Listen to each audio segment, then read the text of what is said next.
We'll it's 5 o'clock. We will call the meeting to order. First order of business is public forum. We have public. We have a forum. Anybody have anything they'd like to share? Going once. Okay. Everybody's anxious to get this moving. Okay, perfect. Next up, approval of minutes from our October 7 meeting. I have a small change to make. Sure. On page 2, bottom of the page, about American Sign Language, third line from the bottom. It should be hearing rather than earring. Oh, thank you. That's true. 1 R as well.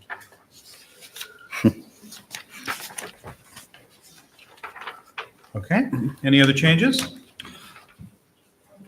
Nope, that was mine as well. I move we approve as corrected. Second? All in favor? Aye. Aye. Okay. Approval of our spring special grants projects. Yes. Intermission. It's okay. Da-da-da-da. We didn't pay the power bill.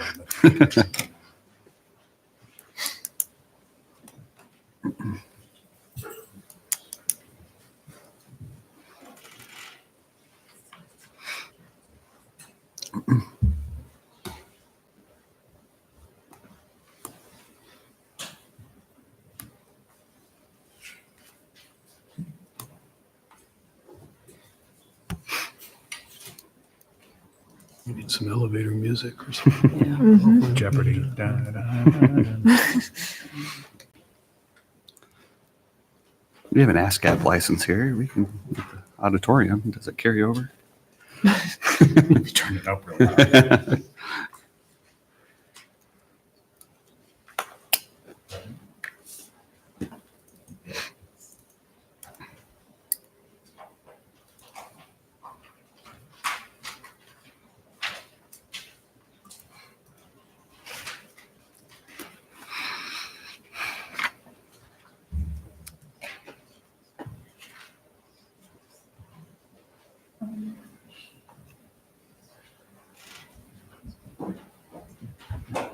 Go.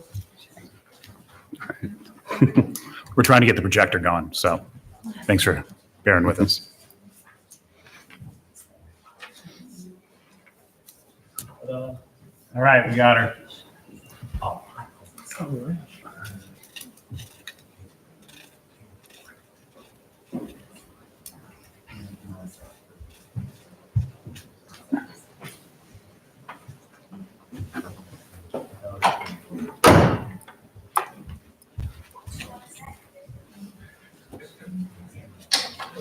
I'll make it bigger. Thank you.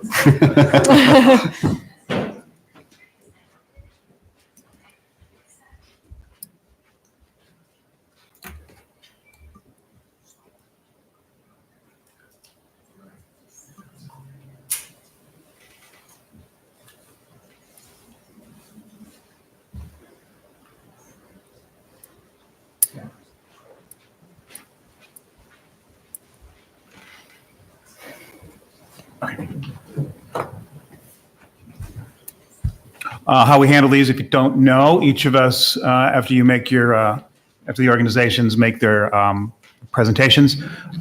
We each individually make recommendations. Those recommendations are then averaged.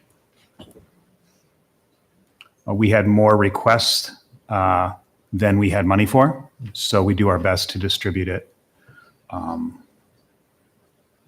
as much as we can, and we've provided some level of funding for each of the requests. Does anyone have any comment or concerns? Okay. Not will entertain a motion to I approve. move we approve as Second. We move in a second.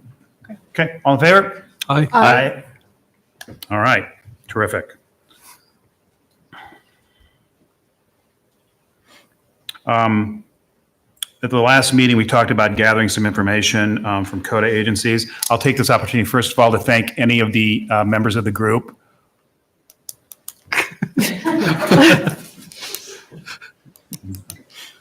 Any members of the audience who went to the city council budget hearings when it was about the arts, thank you very much for representing not only the arts collectively, but your organization. I will apologize for not having attended that. I probably should have been there, and I was unaware it was happening for a variety of reasons.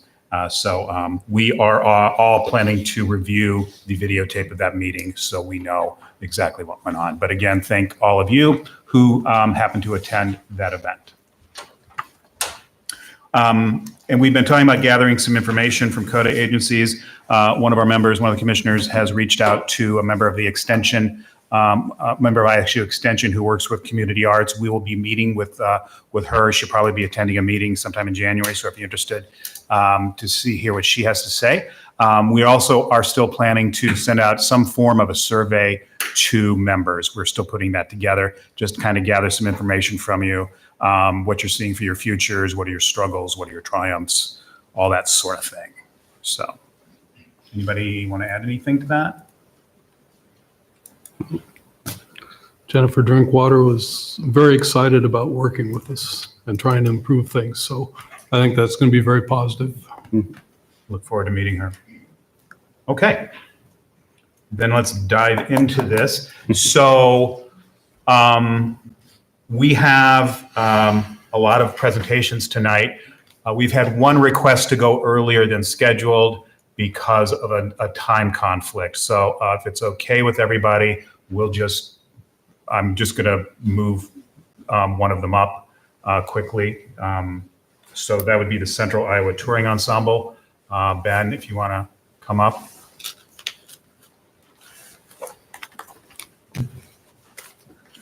Hello, as you said, I'm Ben Siegel from Central Iowa Touring Ensemble. Thank you for accommodating this unexpected change in schedule. So Central Iowa Touring Ensemble, our goal is to use the power of live theater to educate and inspire the youth in the Ames area and then also the broader community. So we do this with our organization formed and operated entirely by local teenagers. And we do this by telling powerful stories and by creating theater that's specifically aimed toward these young audiences, created just for them, making fun and energized theater that's going to increase the opportunities for young thespians and reach young audiences in a really special way. So we think that kids need theater created just for them, stylized theater that reaches them in a special way, that can teach them the importance of kindness and critical thinking and creativity, and most importantly, empathy. The main goal of all of our operations is to teach empathy and to inspire empathy in our community. And we think that really only the arts have the power to do this. Empathy is just such an important skill, such an important life skill, and one that only the arts can really explore and teach. So our main goal is to bring this to young audiences and also to provide those opportunities for the teenagers in the area. So in 2020-2021 season, we want to continue to do our annual musical, which is what we've done so far. We're really excited about this opportunity, and we also want to start presenting special projects. So I'll dive into those a little bit more in just a minute. But all of our projects, we're going to bring them directly to schools or directly to libraries to make sure that we can reach as many kids as possible, to make sure that we can reach underserved kids, to make sure we can reach kids who wouldn't normally get to see theater by bringing it right to them everyone gets to experience that magic of live theater, which is something we're super excited about. And we're going to make sure that all our projects, including these new proposed projects, match that goal of always spreading empathy and spreading positive messages in our community. So a little bit about the full-scale musical. You heard more about it with the Spring Special Grant, since that was a different year, but same type of project. But the goal with all of these is to bring a really fun and energized piece of musical theater to schools, to libraries, to community arts organizations, and to really just make sure that these stories are super fun and will reach these groups of kids.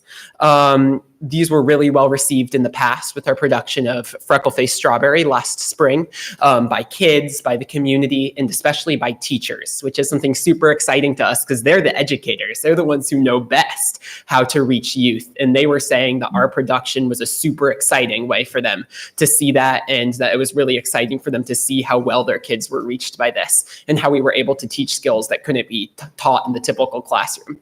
So that was super exciting for us, and we're excited to dive back into this in future years.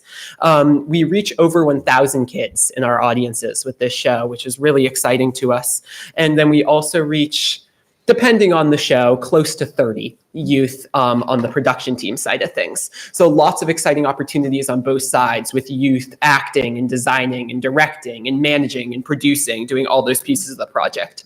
We're trying to fill gaps in the already wonderful arts community that is here. And we don't really see another organization that's creating that specialized theater for youth, or another organization that has the freedom to kind of produce these special projects that teens are coming up with. So that's something that we want to introduce in these coming seasons, and something that's going to require additional financial support. So we're planning to produce 1 to 3 special projects in the 2020-21 season.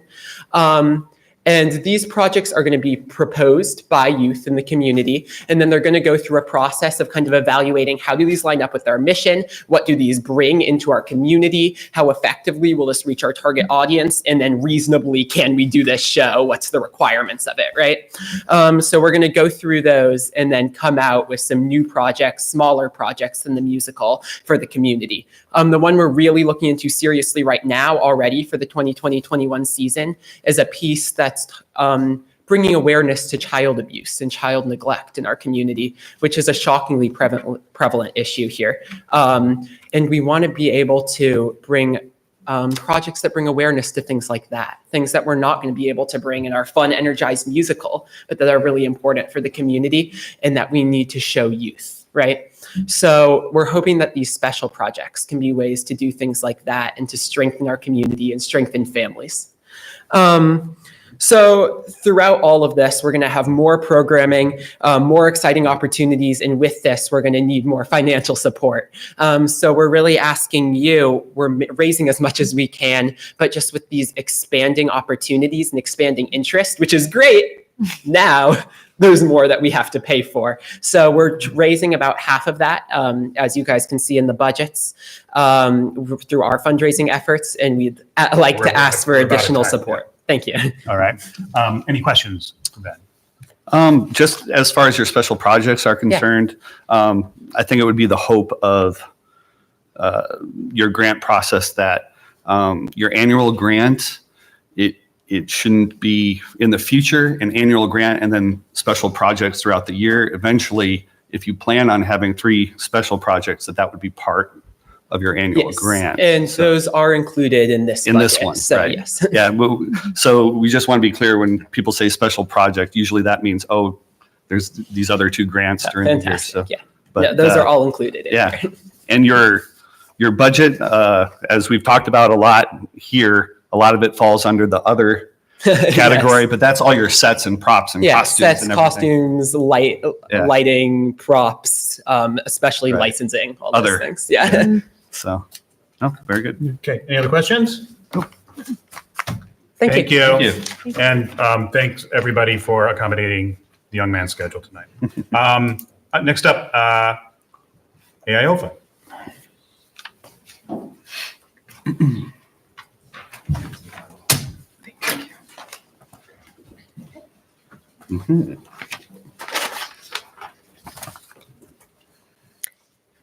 Thank you. I'm Noelle Fultz. I'm the current president of IOFA. Thank you for having us here today. The Ames International Orchestra Festival Association is a unique organization in our efforts to bring world-class orchestral musical performances to the Ames community and Stevens Auditorium. It's renowned for its outstanding acoustics, and we're feeling very fortunate to have such an excellent performance venue in our Ames community. We're especially thrilled this year to be able to present the Siberian State Orchestra this coming March, followed by our annual ISU Symphony Youth Concert on April 3rd.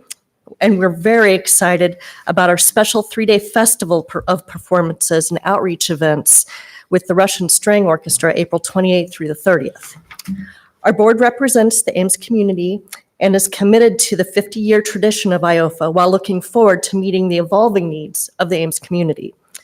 We are especially excited about the revitalization of the festival-type engagements, where the performance groups interact in educational and other community outreach activities to further reduce the barriers between audiences of all ages and orchestral music. Thank you.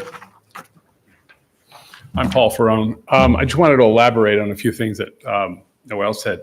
We're excited about the Siberian State Symphony because it's a Russian orchestra. They're doing an all-Russian program, and particularly we're going to get an opportunity to hear the Rachmaninoff Third Piano Concerto, which is one of the major works in the repertoire, and also the Tchaikovsky Fourth Symphony. So it's a great program, and we're really looking forward to it. And it's the kind of thing that we've seen in the last couple of years, audiences start to grow. The festival is something that's a new initiative that's very exciting. It's going to happen over a 3-day period. The Russian String Orchestra, which is an ensemble of about 14 string players, will be here for 3 days. They will do 2 performances, and the cornerstone of that is what we call a music leadership intensive. This is going to bring up to 42 high school students from across the state to Ames to work side by side with the orchestra over a 2-day period that will culminate in a public performance. We will also have a conducting workshop for high school string teachers. This is being done in collaboration with the music department at Iowa State University. Even the College of Business will present a seminar on leadership and entrepreneurship. And we're hoping this will be happening this coming April. It's also included in our grant for 2021 as something that we want to continue. But as Noel mentioned, we're really excited about this idea to actually have an orchestra in here in residence for a number of days that will do public performances. There'll be social activities, and there'll be a strong educational component that will reach across high school and university and the community. So this is something that we hope will be a revitalization of the festival in a format relevant to today. Cool. Questions? I just had a quick question. I'm kind of comparing this current year's budget and next year's budget as you put on here.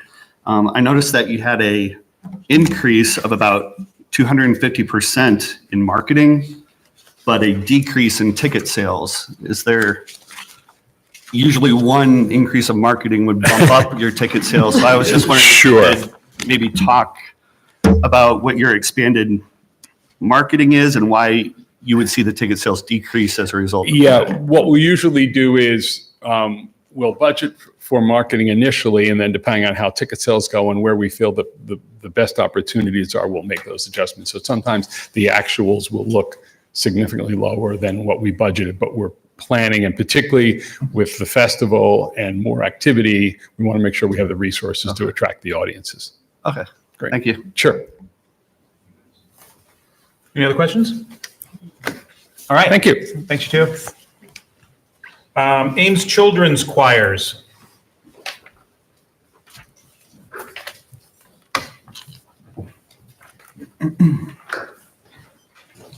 Hello, my name is Francine White, and I'm the bookkeeper for Ames Children's Choirs. And I'm Sean Stevenson, and I'm the operations manager. First off, I want to thank you so much for your consistent support. We really appreciate that over the years. If it's okay, we're going to hand out a brochure that we have, that we send out annually. Ames Children's Choirs is celebrating its 25th anniversary this season, and we continue to provide quality artistic and educational choral experiences for youth in the Ames and surrounding communities. We have 4 choirs composed of singers ages 7 to 18, and they love to sing, and that's why they're there. In recent years, to involve and broaden or serve a broader population, we have invited 7-year-olds to join our youngest choir, and we have also created a mixed voice choir to incorporate those male changing voices, and that's our 4th choir. We also continue to serve a broad audience, and you'll notice on that insert within that brochure that we will be performing 2 major concerts, a winter and a spring concert. We'll participate in 3 benefit concerts. We'll perform for several retirement communities, sing holiday carols at low-income senior residences, perform in local schools, and host a talent show for local youth. This is indicative of what we do year by year. So this is nothing new particularly. We did want to have our director here, and she wanted to be here, but she is out of state directing an honors choir. So she sent a letter instead, and I'd like to conclude with her words. Dear esteemed board and colleagues, ACC is tremendously grateful for your investment over the past years. We continuously strive to be worthy of that investment. We've grown into an organization where singers feel safe to sing and safe to be themselves, detached from pressures of school and their daily lives. So much so, in fact, that we now have 2 who have graduated from high school but continue to sing with us.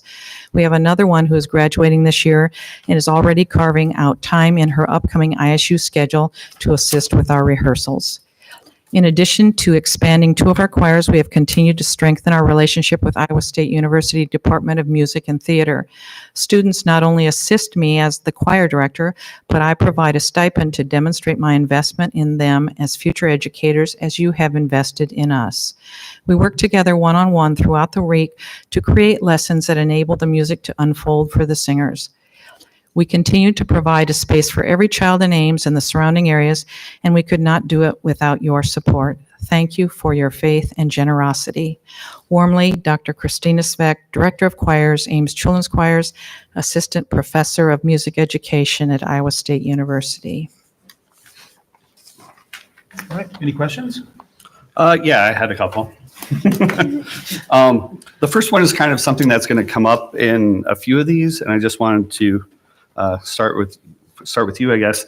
In your final report that was in July, which states what your 2018-2019 actual is, those numbers aren't the same as your 2018-2019 actual in your application. And so those numbers should be the same. Are there specific numbers that you're referring to, or is it To be that? honest, they're, and this is about half of our organizations today. Okay. They're completely different. Every line item is different. So for instance, on the final report last year, you had, in July, you had $43,121 as income. On your application, you have $68,491 as income. Okay. In our case, there are a couple of reasons for that. The biggest one has to do with our tours. And each year, in the past, it's my understanding that the tours, it was kind of an every other year thing when they would do a larger tour and then a smaller tour the following year, and then a bigger one and a smaller one. And you'll see those numbers reflected in both income and expenses because the tours are self-funded by the singers, but they still have to go through the financial statements. We had a couple of changes to that where the bigger tours were not affordable for the singers.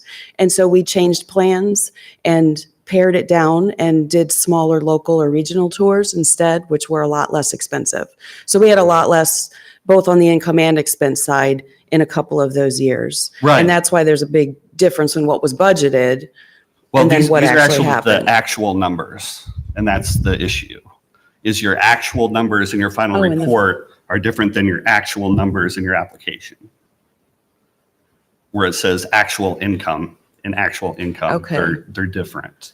I'll have to take a look And back this, at that. this is true. Some of it, I for know when about and half of our I came into the organization just a little over 2 years ago, and that's about the time that the financial formatting was changed for the application, and it was a little confusing to try to figure out what line items to consolidate into Right. what categories. So And that's could be part completely of it, too. understandable, but the line that says total, that should match up between your Right. final report That's and okay. your final, in your application for this Okay. past year.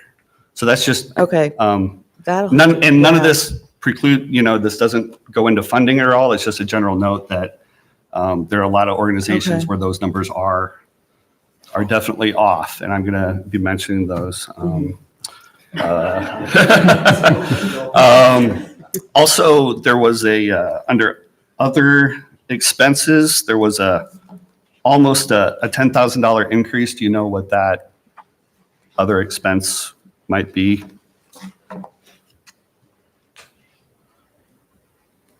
Or the You're reason talking about for on that? for this application year and yeah. Yeah. Yes, that's because a larger tour is That's the tour. Okay. hopefully being planned for Okay. that. Yes. Okay.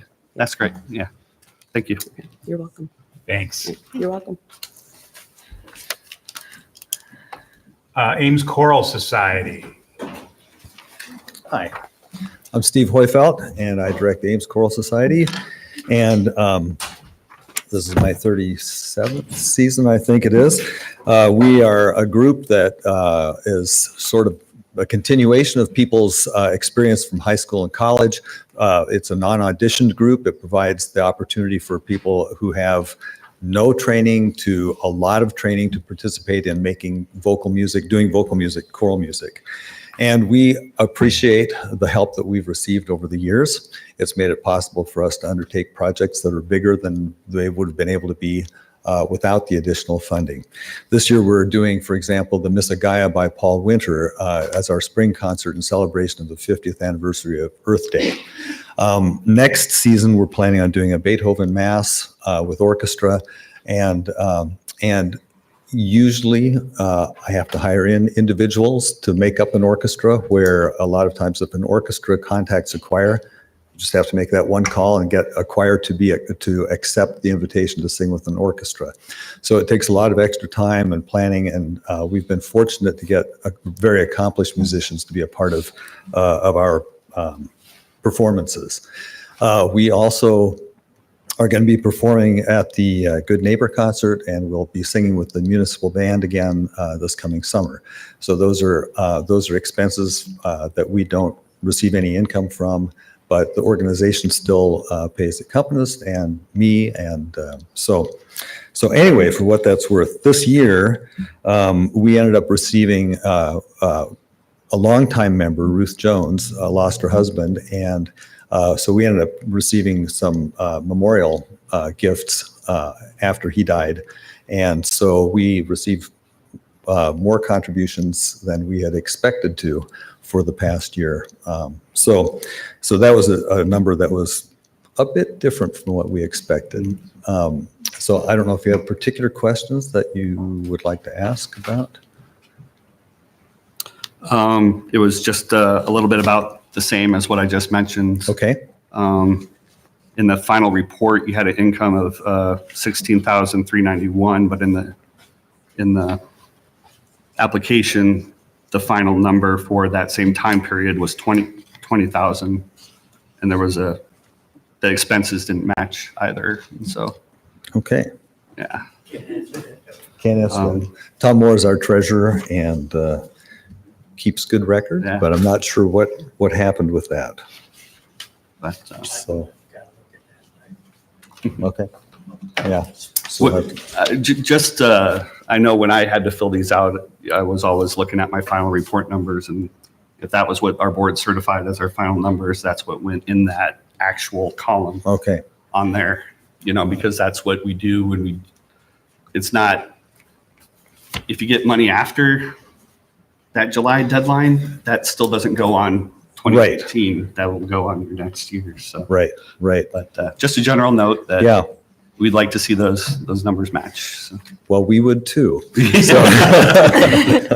tell me specifically which numbers you're talking about? Just on the final report, I didn't do line items because yeah. So the final report had $16,391.69 as the total income, And the application in the 2018-2019 final had $20,081.69. Yeah. And the expenses in the final report had, my numbers are off and I don't have the other one, but the expenses were off as well.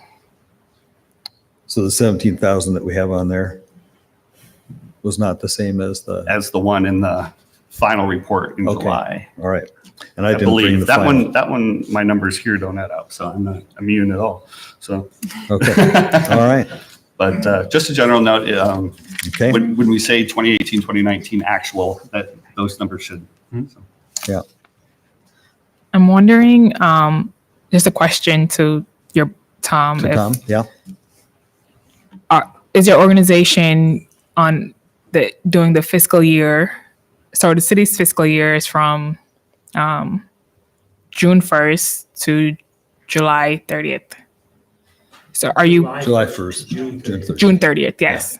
So when you're inputting your numbers, are you following that fiscal year? Okay. That's the same as ours. Okay. Yeah. And it's just a general note, it's not affecting Yeah. funding or anything, it's just. Okay, In order to, I'm glad we're pointing these out because it's good to know this now so you can go back and make those corrections. But I'm not going to do that very well. no, I think you should let people know. But I think it's just going to be a point of, there's some number discrepancies. It'd be good if you go back and look, and we'll let you know what those are. But I don't want to drag the evening down with all of this, other than unless we can maybe talk to you afterwards if you really need to understand something better. Okay? Otherwise, I think it's pretty clear. Some columns don't match on the final report with your application. So you might want to just go back and compare those applications if that's something that we noticed. Okay? Thank you. Yep. And, okay. Good Company is next. Is Good Company that would here? be me. Excuse me? Yes, that would be me. Okay. I'm here for Good Well, Company as well. We're in good company. Yeah, Great. and we- Here's the deal. This application came in after the deadline. Right, So we as a commission have to decide Whether or if not- we're okay with that. right, yep. So We totally is there a understand reason that. why it was late? Not sure. We've had personnel changes, our board changed, and I think that it may just be that somebody thought that somebody else had submitted it in the end. And so we have several new board members. And so you've been- anyway, we totally understand. You've been if it very won't- consistent in the past. So, So anyway, do we it's have to vote on a yes or no? Yeah. We have to vote? Okay. I'm personally fine. This doesn't happen a lot. And we ask a lot of these folks who are asking for funding, and the majority of them, if not all of them, are on time. Occasionally, we do have a little stumble, often for the very reason you just noticed, you just noted, with personnel changes. So I'm personally, I'm fine with this, to accept the application late. I would agree. I mean, typically these come in on time, and Good Company's been doing this for a long time. So yes, so We I need see no we need a problem with motion it. and a second if we're going to. I motion we accept it. I'll second it. Second, all in favor? Aye. Aye. All right, okay. proceed. All right. We are, except for me, we're a women's choir. So this is my 27th year with the group. I'm the founding director. We have done outreach with treble choir singers. We've worked with youth and shelter services, having young women come in and sing with us. This year, we've started a group from the group called Good Company to Go, and we are preparing music to go out and perform at different events, or we're going to start out in some of the care facilities, nursing homes and the like. We are going to be inviting women to sing with us on our spring concert. We've commissioned a work that we received funding for over the last couple of years in honor of our 25th anniversary. So it'll be presented in the spring of this coming spring of the season. And so we're also going to be using strings on our, a string quartet on our December concert. So something a little different. But in general, we're continuing to promote treble choir music, particularly among women. A lot of times there are female performance ensembles are not given the same kind of support or credence as mixed choir or male choir groups. I remember one of my friends who taught in high school saying that it was they saw themselves as the leftover singers when they were part of the girls' choir. So anyway, we've been making an effort to present high quality performances, and it's an auditioned group. And there are some folks who had to drop out this semester but intend to be back. But because of changes at Iowa State, we have a smaller performance group this fall. So we continue to promote ourselves through website and word of mouth and invitation. So there you are. So I don't know if you have particular questions. Same issues?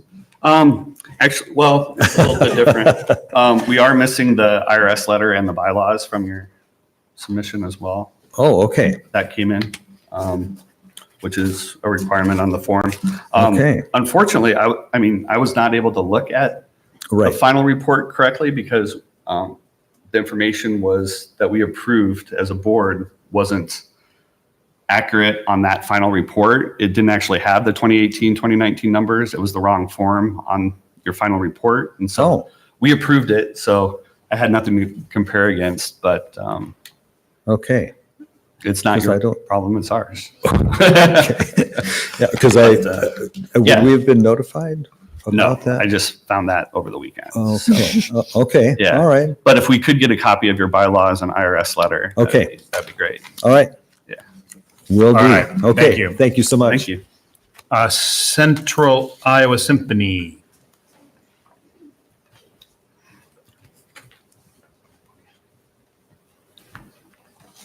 Good evening. I'm Don Withers from the board of Central Iowa Symphony.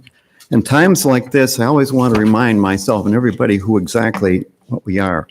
The Central Iowa Symphony is a community orchestra united by a love of music and dedication to the art of orchestral performance, whose collective goal is to foster quality performances, offer satisfying musical experiences, and nurture educational and cultural growth in Central Iowa.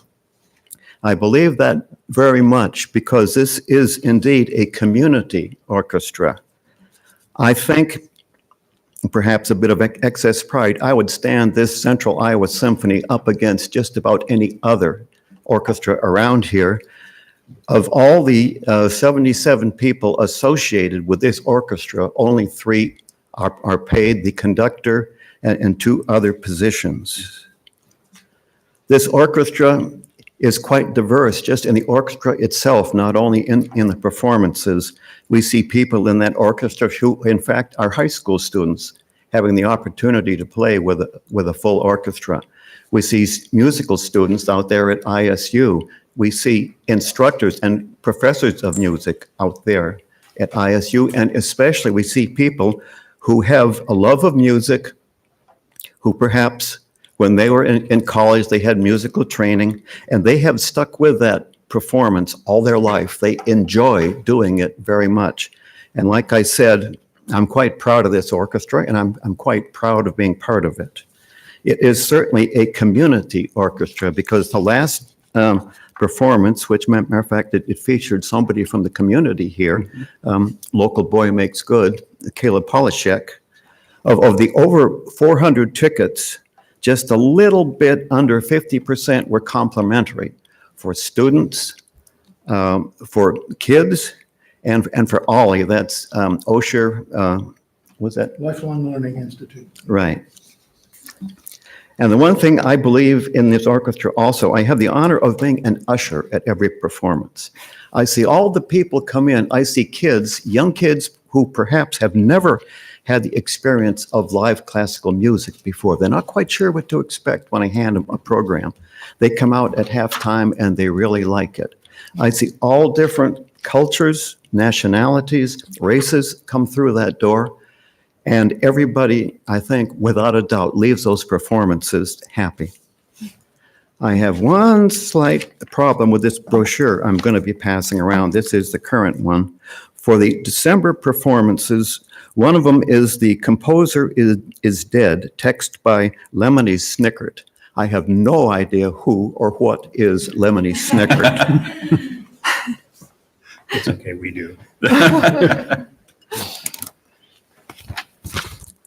I would be happy at this time to accept any questions. I didn't print those. It was just kind of the same numbers thing as I've been mentioning, but no, other than that, everything looked good to me.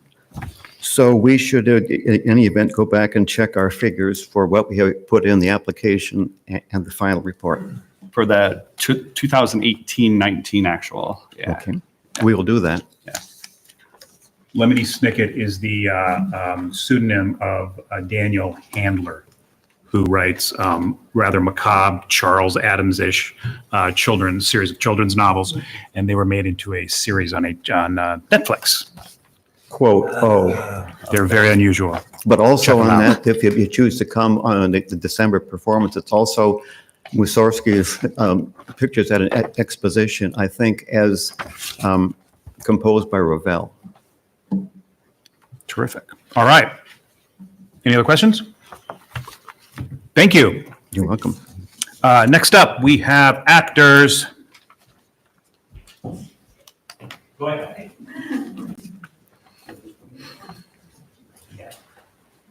Hello. I want to first thank Actors and Stan for switching times with me. I have a 6 o'clock daycare closure. Oh, sure. And so I appreciate it. Thank you so much. My name is Heather Johnson, and I'm the director at the Octagon Center for the Arts. And this year, we celebrated our 53 years as a community arts center. And we actually worked with 692 artists of all backgrounds, ages. And so we are very happy that we actually went beyond what we were expecting for outreach. That includes visual arts, artists in our shop, the artists that were on display either through elementary, middle school, and high school exhibits as well, and also the art festival. So we're really thrilled to see that increase in numbers. This next year, we also get to celebrate the 50th annual Octagon Art Festival too, which is not very many festivals in our state can say they've reached their 50th. So we're really looking forward to adding some community art projects and just celebrating that big project with the Octagon Center for the Arts. And I want to make note too that with if there are any other financial discrepancies, I know our expenses were off a little bit. And I think part of that is when the deadline of the report is July 15th and our CPA accountant doesn't have all the numbers and makes some adjustments through like depreciation, like purchases of computers and stuff like that, that has to be spread out over a specific number of years. So we went off of what we had at that time, and she made adjustments as per CPA standards. So that's why I noticed the expenses are off a little bit, but the income I think is only off by less than $100. And also marketing is increased this next year, hopefully for a pending grant for specifically the art festival as well. So that's why there's a slight increase in that line item as well. All right. Any other questions at all? Questions, comments? No? Well, I want to thank the city so much for their support for the arts, and we couldn't do all the programming and outreach that we do without it. So thank you so much. Our pleasure. Thank you for being here tonight. Okay, so now we're going back to actors. Yes? No, I was going to take her time Oh. at the end. I'm Okay. But I don't want to. Why don't let's just keep it going the way direction we're going. Okay. You almost missed your cue there, man. I mean. I know. Find the light. And I've never missed it. I'm in the light. I Exit think I found stage the left. light. I'm at the Ames Community Theater, as you all well know by now. And Actors is now 64 years old. We're on our 64th season. So this grant supports us for our 65th season. And we've got some special events planned for 65 years. And so hence we've got some marketing expenses and we're going to be doing some stuff for the building, we expect. And hence there's fees because we're looking at some engineering expenses over the year. Other than that, it's pretty business as usual. And for those of you who have not been out to Actors, I encourage you to come out. We do 2 big comedies a year, a big musical, a small musical, and then a murder mystery, a drama, something else. So I don't want to take up any more of your time than is necessary. What questions do you have?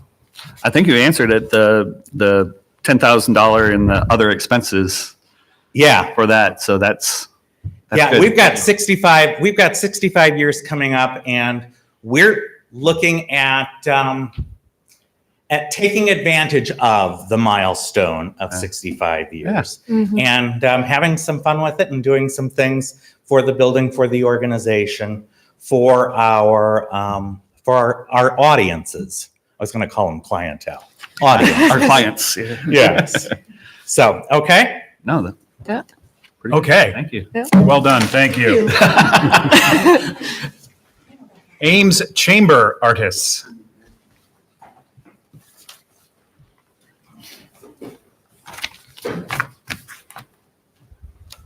Good evening, everyone. Hello. My name is Chris Johnson. I am the treasurer for the Ames Chamber Artists. And so any numbers that are wrong would be my fault. I have written down here, numbers add up. So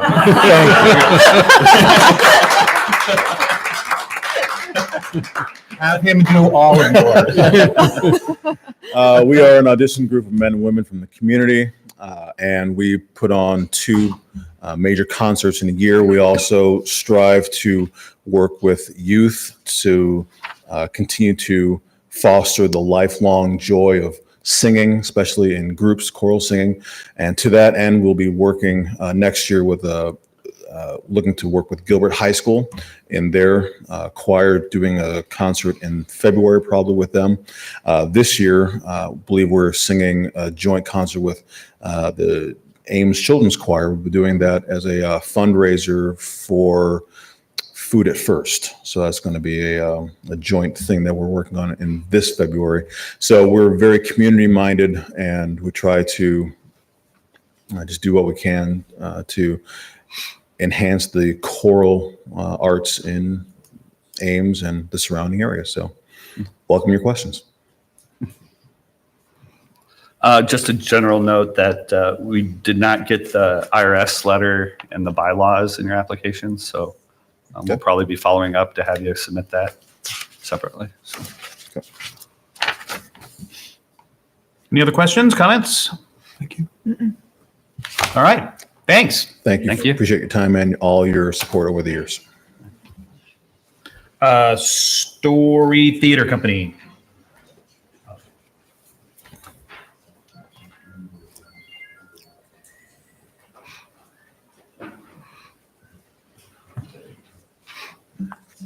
Hello, I'm Amy Devine, board member at Story Theater Company. And I'm Sue Ann Peters. I'm a board member also.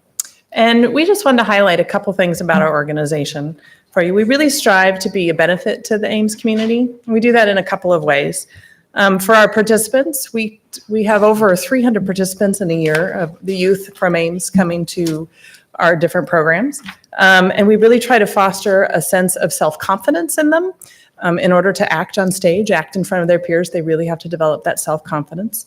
And responsibility, they all have different jobs that must be done in order to let the show go on. And also they have to work as a team. So they learn a lot of teamwork skills. And we really try to foster that inclusion of everybody, that there is no judgment, everybody can be themselves, and everybody is welcome and included. We also feel we're a benefit to the community in a number of ways. We expose the community to different theatrical performances and entertainment. And we keep all of our ticket prices affordable so that families can easily go out all together to view those performances. We have our touring company that goes out to different organizations to bring theater to them who may not be able to get to our theater to view it. We also serve underserved populations. We offer a lot of free tickets to different social service agencies in the area, youth service agencies. And recently we've started offering the American Sign Language at one of our performances of each show. We also have a relationship with Iowa State. We hire many of their performing arts majors to be our directors, stage managers, et cetera. And they're really good role models for our kids and what they can do in the future. And it also gives them very good work experience. And so all of this has led to success, and we have grown. So as we grow, we get an increased participation, which means we increase our programming and our space and all that, which of course leads to our increased expenses, operational expenses, auditorium rental, our managing director salary, and the honorariums we pay to the Iowa State students all get increased so that we can keep those relationships going. So we thank you for your past support. And I think you have a financial thing before you ask the question. Yeah. I thought that you would ask about the previous report. When the fiscal year ends on June 30th and we have to turn in our final reports on July 11th, it's not possible to have your accounting situated for your year end. For us in particular, we were in the middle of a show. So we didn't yet know that how successful the ticket sales would be. So when we submitted our final report, we put estimated next to everything that we had to estimate because we didn't have all of our receipts back. We didn't have everything. In fact, it's kind of a busy season for us right then because we had done a Boys and Girls Club show. We were doing summer workshops right in the middle of that. And it was literally at the time of Mary Poppins. So. Okay. Thank you. Go ahead. Yeah, and it looked like we were missing the IRS letter and the bylaws. Really? As well. I will look into that. We had a document about a lot of the programming, I Yes. think, but not the actual bylaws or the IRS letter. Okay. So This is my question about curiosity because we don't provide funding for salaries or benefits, but your salaries and benefits have really popped up. On the salaries and benefits? Yeah. So we only have one paid salary person, and she's a managing director. And so, yes, we're trying to get her a living wage. Is basically she isn't even a full-time person. So we're trying to. Just curious. As our programs, we really have the need for her, and we just have tried to incrementally increase hers. The previous, in the 18-19 actual, reflects a pretty low yearly wage for somebody to direct, to be the manager out there. So just with the growing number of programs and workshops and things that we're doing, we're needing to use her more and be able to pay her more. And I do think I saw in the narrative that it mentioned that specifically and that CODA funds were not be used for that. But Yep. Thank you for calling that out like you did. So. Sure. Any other questions? Anything else? Nope. Thank you both. Thank you for your time. Dance Center Dancer Company Foundation.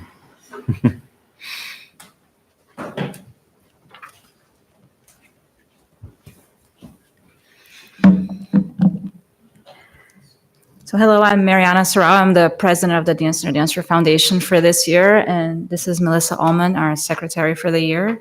So we really thank you guys for receiving us. We have received the awards in the past years. I am the secretary from last year that did not submit everything on time, so we were not awarded the grant, but they still wanted me to be as president, so here I am. We are a foundation that thrives to provide the art scenery of Ames with dance education and development of our dancers. We use the CODA grant. We fundraise throughout the year for students to go in to events outside of state to develop their education on dance for our director as well. And at the end of the year, we do, oh, my daughter's calling, sorry. At the end of the year, we do a showcase event where we show all of the dancers that were developed throughout the dance season.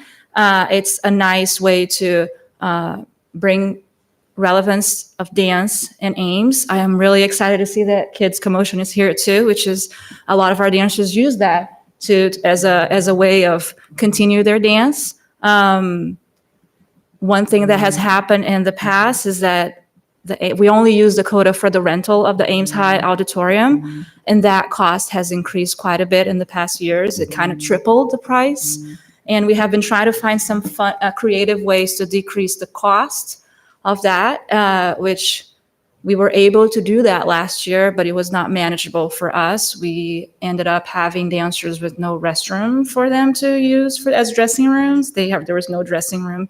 So we're trying to figure it out with the school and the city, how can we make that manageable? That's why we have requested a little bit more than we have in the previous years. It still does not make up for the whole rental cost for us, because we do a lot of fundraiser and we want to make sure that we don't put a lot on the city as well.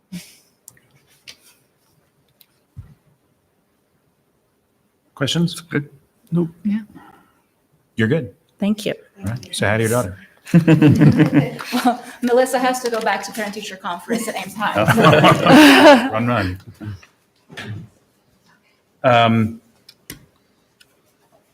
Des Moines Metro Opera. Sorry. So many acronyms. Yeah. Good evening. I'm Mary Lou Rowan, and I'm the current president of the Ames chapter of the Des Moines Metro Opera Guild. So Des Moines Metro Opera is abbreviated DMMO. As you know, the Des Moines Metro Opera is one of Iowa's great cultural icons, and it's known nationally and internationally. Its renowned annual summer festival is held from the end of June to mid-July at the Blank Performing Arts Center in Indianola. Okay? The two major goals of the Ames chapter can be summarized as follows. One, to bring live opera to the people in Ames. And two, to bring the people of Ames to live opera. Yes. So for the first one, I have listed several of the activities that the Ames chapter is engaged in here in town by bringing Iowa, Opera Iowa to perform both children's opera and opera for adults. And I think in terms of time, I don't think I'm going to take your time to list all of that. And of course, a number of people attend those. The children's opera, about 100 in the library. The other opera here at the City Auditorium, over 300 attended this year. It was very successful. We also, of course, sponsor the Arias in Ames, which is well known in town, and that's sometime in the spring. And about 150 people attend those on a regular basis. We support the Metropolitan National the Metropolitan National auditions that happen in January at the Martha Ellen Tye Auditorium. And also, of course, we very strongly support the ISU Opera Studio program, where we award a very handsome scholarship once a year to a promising graduating student so that he or she can continue to graduate work. And all of this, of course, happens over and above the monthly programs that we hold related to opera for the members of the Ames chapter, and where visitors and guests are always welcome. Now, in terms of bringing the people of Ames to live opera, the Ames residents have for years driven back and forth to Indianola to attend the MMO's Summer Festival. The MMO is now in its 48th season. The Ames chapter has just celebrated its 30th year. And so you can see that the number of the members have been going back and forth to Indianola for many years. And the membership has to some extent aged. Now, you also probably have seen some of the DMMO performances transmitted on IPTV this year. They have done several of them, and this has been going on for the last 5-6 years, and we're really happy that that's being brought to us. Now, as you know, then, unfortunately, many of our Ames opera-loving residents are no longer able to safely drive the distance. Some have resorted to carpooling, but now the number of riders is larger than the available number of drivers. So that's when we thought of renting a motor coach and appealed for assistance from the city of Ames. We consider ourselves extremely grateful and fortunate that the Commission on the Arts funded the annual grant in its last cycle for us. And it enabled 70 Ames residents to have safe transportation this summer to the Blank Performing Arts Center. Our first year, we consider a very great success. The COTA grant, along with the coach ticket sales, allowed us to break even. I found out this morning that ticket sales for this coming summer, which goes from end of June to early July, is already at 51, and this is very early in the season. So we are very high hopes that this is going to improve. And so we are therefore submitting for a similar assistance from COTA, hoping that the second year will be even more successful, with an eye on becoming self-sufficient through ticket sales as the number of riders increases. And that's our request of you today. So if there are any questions. Questions, comments? All right, thank you. Thank you very much. Ames Town and Gown.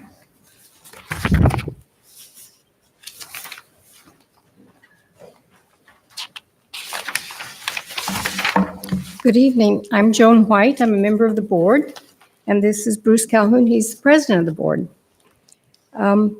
I know you're all familiar with Ames Town and Gown since you have funded us for a number of years, which we greatly appreciate.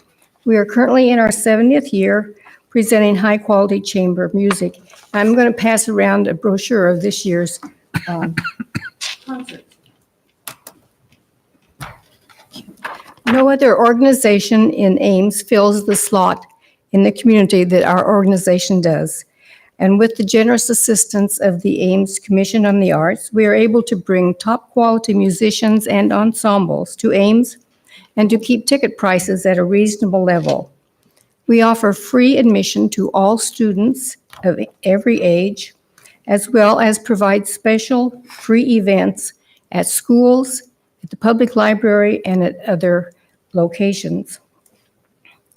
We started off this current season with the Russian Renaissance quartet playing unique, authentic folk instruments, and a Van Cliburn International competition winning pianist. Both were very well attended and highly praised by those attending. Our next session of 5 concerts are currently being planned, but we'll highlight some Beethoven since it will be his 250th anniversary of his birth.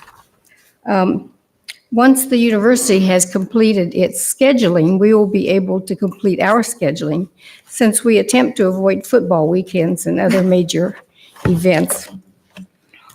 Every year, we try to have musicians participate in outreach, including school presentations, master classes, and community-wide events.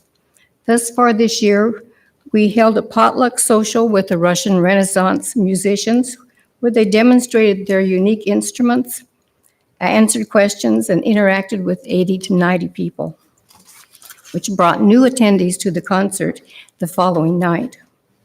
Our membership is aging like a number of other organizations you've heard from tonight, and we are making a concerted effort to attract new audience members, which the outreach and the concert did with that Russian Renaissance. We're also updating our marketing efforts and have launched a new website this fall, which has also brought in some new people. Artist fees and marketing costs and other expenses continue to increase, and the Commission on the Arts funding is a crucial part of our ability to maintain our high quality of programming, give free admission to students, and maintain a reasonable price for our tickets. We ask for your continued support in the upcoming season. There is more information in our application. If you have any questions, I'd be happy to answer those, or we would. Nothing?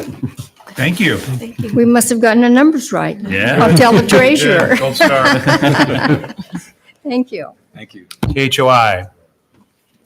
Good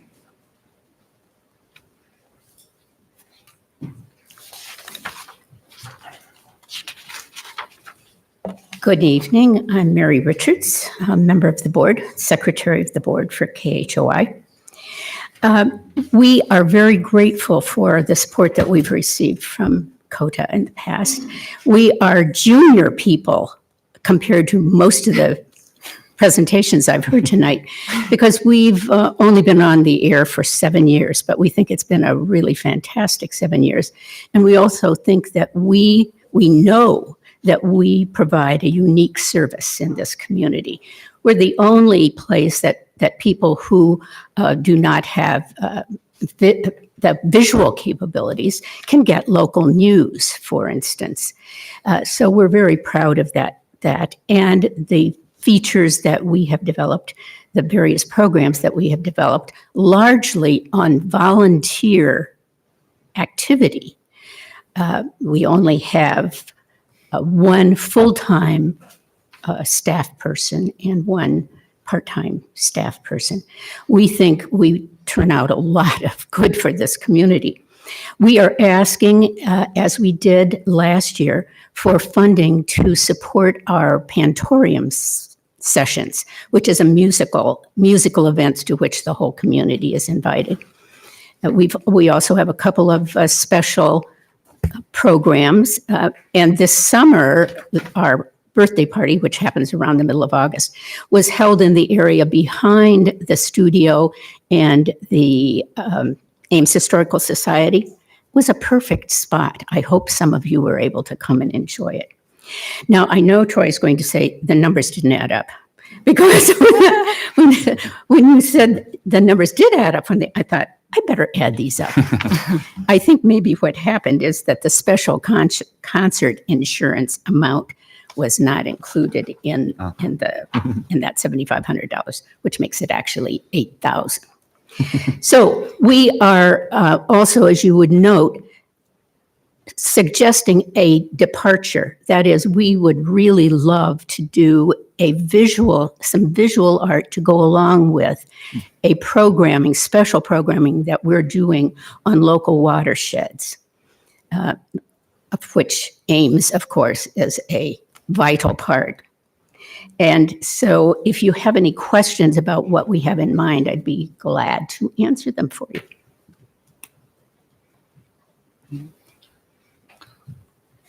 I could just say thank you for addressing our concerns that we had in the special project about the attribution and thing, and getting that on the website. That's appreciated. Okay. Thank you very much. I want to understand the numbers for the concerts. So you have the 2,400 for the Pantorium sessions. Right. That is my favorite sign in the city, by the way. Well, we I like it we better than really the Very feel Creative that's sign, a and I- fabulous logo, and we would love sometime to get the money to actually make it light up again. Oh, Wouldn't that be wonderful? you can ask for that. Shall we ask Try for that for a in special another grant. year? We'll see if we can get away with it. And then, okay, you have 2,700 for, okay, you have 2,400 for your Pantorium, then 2,700 for two special concerts. That's right. That's the 20. Oh, see, that's what it is. It's the special concert insurance, I think, is in that 2,700. That's Oh, what the problem That's is. what okay. All right. Sorry. That's okay. You had a Cross that out. easy explanation. You will know that the special concert insurance is included in the 2,700. Okay. So Got the it. arithmetic wasn't wrong after I was all. a journalism major, so. Any other questions? All right. Thank you. Thank you. Kids Commotion. Right? Right. Yep.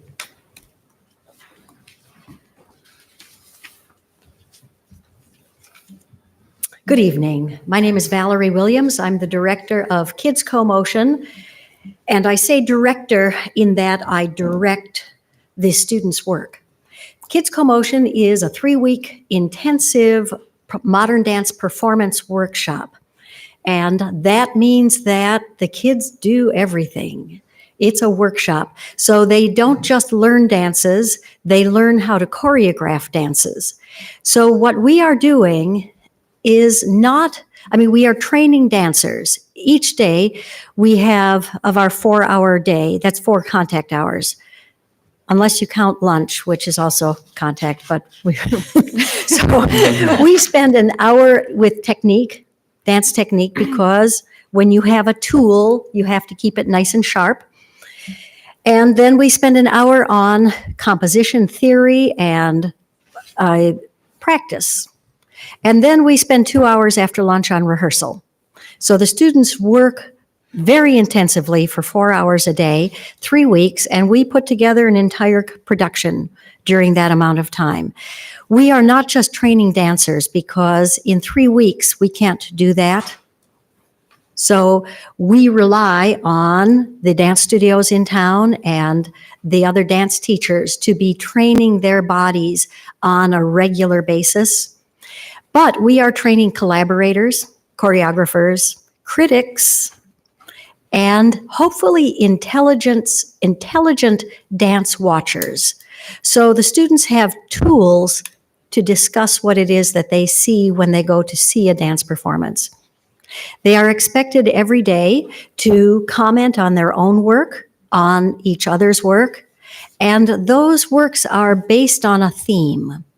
This coming year, we are working with the idea of dreams and dreaming. And I was surprised because I wouldn't have expected a 9-year-old. Yes, the 12 to 18-year-olds, they're like big on dreams and dreaming and what's my dream and how do I fulfill that? They were hot on that. The 9-year-olds were saying, oh yeah, they're in it. And I was thinking, we just cannot underestimate those kids. And every time I think about what I'm saying to them, I have to go back and say, these are intelligent, smart, constructive people. It just happens that they're 9 years old. Yes. I could go on for a very long time, but I won't. Because Kids Co-Motion's a really exciting project. Questions for Valerie? You want me to go? Please. I just had a general question, and being the new person here, I've been to Co-Motion and Kids Co-Motion over the years, and this is my first time reviewing the grants.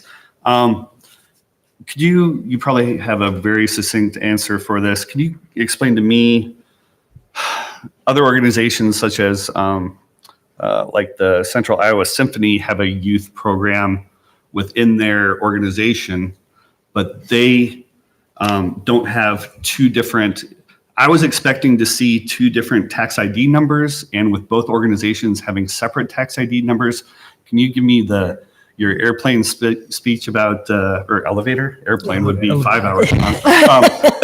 Yes, I can. About why those aren't combined. I'm sure it's been asked before, so if you could just. We actually started out combining them, and then we were asked by CODA to separate them. Okay. And so we've been separating them since then. And we would be happy to combine them again because it's kind of weird for bookkeeping for us. But we separate out all the monies that go specifically to Kids Co-Motion and then specifically to Co-Motion Dance Theater. So that's why you have two like completely separate budgets from us. Who knew? Yeah. Obviously we did. Well, when they asked us to do that, I thought, really? Okay. Because I know there are some places that if two applications have the same tax ID number, it flags it somewhere and stuff like that. So I was just curious. I have no history of why that was. Maybe we'll make an inquiry. Find out Yeah, if it helps you. Probably have the minutes. It would be fine with us to do both of Do you them know in how long one we've been doing application. this? What's that? Do you know like when? Yeah, Like I in could the look it up. 70s or something? Yeah, I Maybe we don't have those minutes. What's Huh? that? Maybe we don't have those minutes, but I could check. Yeah, or maybe Brian. Yeah. Okay. It was just a general question as the new This guy is that I before don't know. Brian, actually. It was We'll before Brian. It look might into have, that. So I think it may have actually been I'll look it up. But that's great. I it might just have been, was wondering. Max Wortman might have asked us to do that, just to let you know how long ago it was. Max Wortman. I don't know. That's so awesome. Molti anni fa. There you go. Thank you. Okay. Okay, that was Kids Co-Motion. Do we have any other questions or comments? Okay, and then now we have Co-Motion Dance Theater Yes. because these have been separated. Right. And I think that one of the reasons that it was separated is that CoMotion Dance Theater is a professional modern dance company, and we are not a studio. So a Kids CoMotion, is one of our outreach projects because we really don't think that we will have an audience unless we train an audience. Yes. So, yeah. At any rate, CoMotion Dance Theater is a professional modern dance company who also does outreach work. We do outreach work up until actually this last year. We did outreach work throughout the Upper Midwest. And then the CODA grant allowed us to spend time in Ames because we have to pay the dancers. So we don't make money in Ames. We make money performing on the road. But so CODA allowed us to be in Ames. It allowed us to have rehearsal time and really make a dance concert here. We continue doing our outreach work. Women in Motion is one of those projects. And then our company work is the concerts that are at the City Auditorium or wherever, because CoMotion Dance Theater, like most modern dance companies, is really into R&D. We do different things all the time in modern dance. And in fact, one of the things I'm excited about for this coming year is to work with Walker Pett again, composer and actually really good with computer programming. And we are going to be working with sound and movement again. The first time we did that, I put sensors on the dancers and we did a fair amount of complex programming. And Walker provided sounds that were initiated by the dancer's movement. We're going to continue with that same idea, but instead of working with sensors that I spent a lot of time soldering together, we're going to be working with telephones. We have an application in actually to Verizon looking for some of their old small smartphones. But what I would also like to do is experiment with how we can have the audience also plug into a particular, with their own smartphones, plug into a particular LAN, and then but with their movement, can be manipulating some of the what I call the underground sound. So that's what I'm really excited about to be playing with, and that's what CODA monies will be helping support. The front of your application says 3,000, the budget says 4. Oh, that's because, right, it should be 4.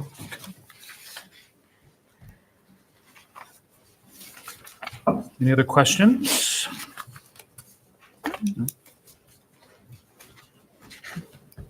Kind of blew my mind with this cell phone thing, but I'm like, how would I do that? Join the wireless. I lost the thread there. For a minute. It's fascinating. Yeah, it's really fun. Yeah, sounds cool. We're All gonna right. have a time. Thank you, Thank Valerie. India Cultural Association. Yes. Your timing was impeccable. Yes, it is. Hey, thanks for having me here again. My name is Anand, and I'm from the India Cultural Association. Our ask is for $15,000 for next year, for 2020, to put together a flagship event, which tends to be like a big cultural event. And before going there, I kind of want to give you guys like some background on what it is that we're trying to do. You're probably familiar because I think we've been working with CODA for quite a few years now. But our mission is simple. We want to throw fun, family-friendly events within the Ames community, within the Iowan community, with like some Indian influences, so that we can like spread the word on like whether it's festivals, whether it's stories, so on and so forth. Last year, we actually threw like 12 events in the community. It went from library events to like 5K races and so on and so forth.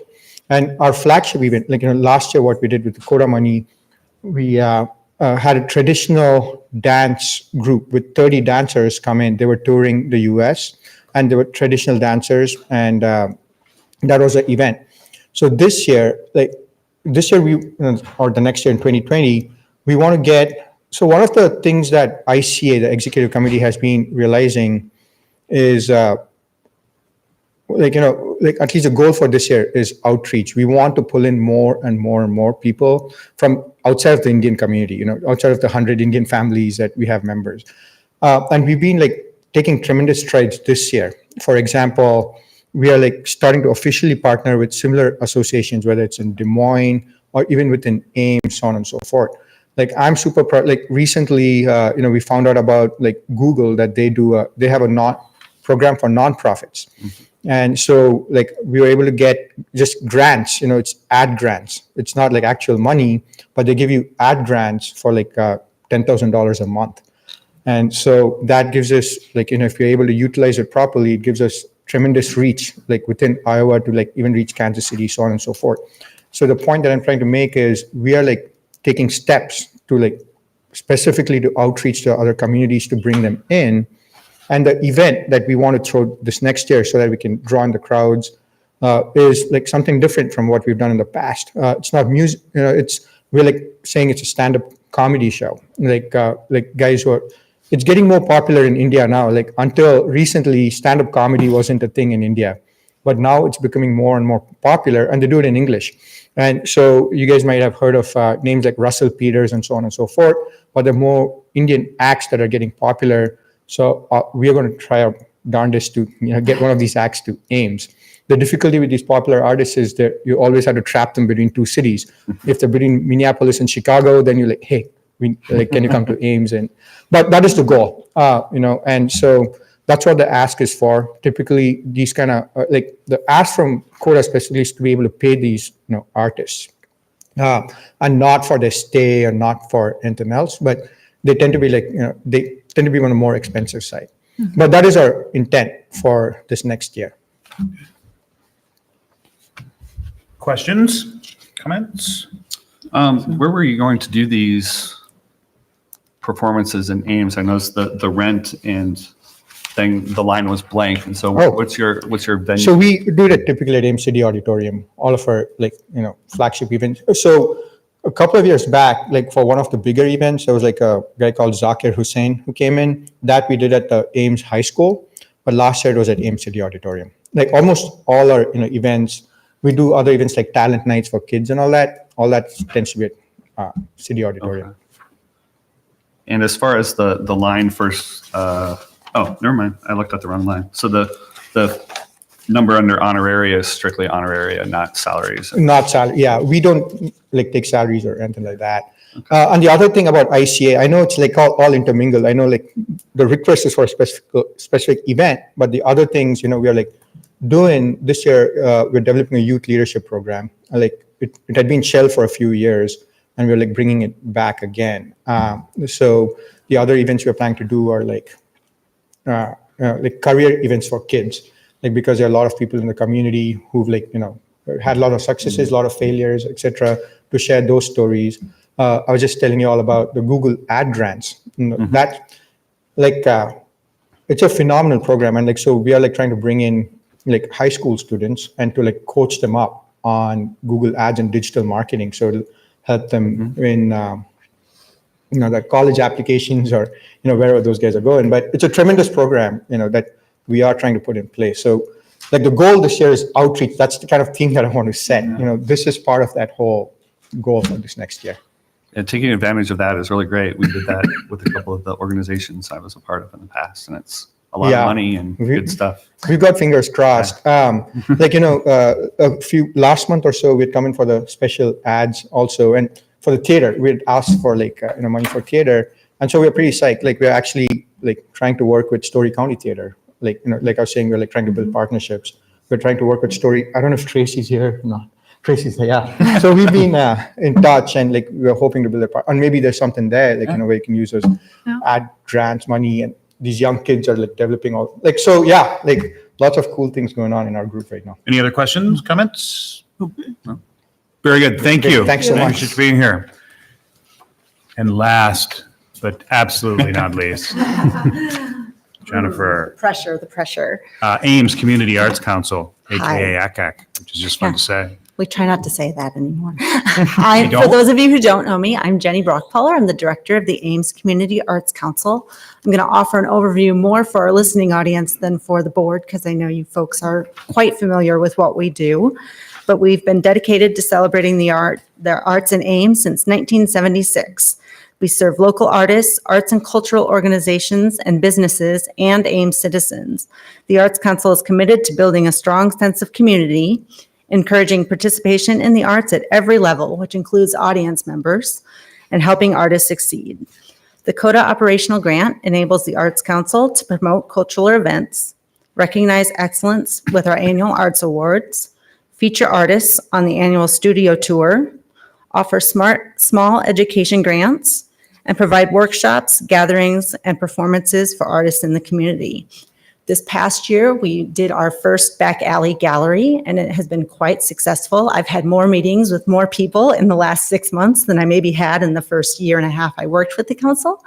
And that was all made possible with CODA funding. So thank you for your past support, and I hope you might consider supporting us again. Any questions? I believe that we were missing the bylaws. I was thinking that when you said that the first time, and that was because I finished the grant before the last day. And so I was like, click, send, done. And then I completely forgot. I will send that this evening. Anything else? Any comments? All right. Thank you. Thank you. And that concludes annual grant hearing. We will know how much money we got from the city in February. February. When do we, so we don't make our recommendations until February, yeah. So with that, we'll close up the hearing. Thank you all for being here and hanging out. Any other comments or anything on that process? We all good? All right. Our next meeting is January 6th, 2019. This is November. I forget it's November. I'm like, we're not meeting for 3 months. It's been a long 2 weeks. 2020. Yep, next year. Oh, yeah. yes. Next meeting is January 6th of 2020. So.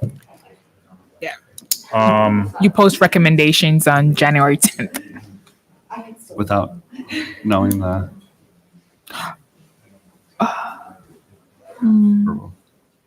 Those are just funding recommendations. Right. Am I reading this? I guess the question is when the city will give us their number. Oh, hold on. I will look into that and get back to you. So I guess we about could it. just vote to fund all of them fully and see. Yeah. Hey, I like that idea. Yeah. Okay. I think it was 1999. Okay. Well, We weren't even born. yeah, I know. Right. You weren't even born yet, right. So, there might be a question. Can you, sorry. Excuse me, sorry. Do you have a recommendation for co-motion dance theater, kids co-motion? Well, the bylaws don't say specifically that there's only one tax ID allowed per grant necessarily. It says per organization, but not per grant. So I don't know what the Yeah. fine print is there. So What would be, if you were to do it as one, I mean, would it make your life easier? Not necessarily, Yeah, I think because maybe we unless- keep those things separate anyway for other Yeah. applications. I think that we make. unless we find out that there was a reason that now seems yeah, that's fair. goofy, we'll stick with the 2 plan. That's actually, so speaking personally, I may someday retire from making a dance company, but I don't know if I'm going to be able to retire from kids co-motion. Every time I say, oh, it's been 30 years, people say, you have to wait until my child's old enough to. So I might not be able to do that. You have to do what's best for you. That's true. Yes. Thank you. Thank you. Thanks. All right, motion to adjourn? I so move. We're adjourned.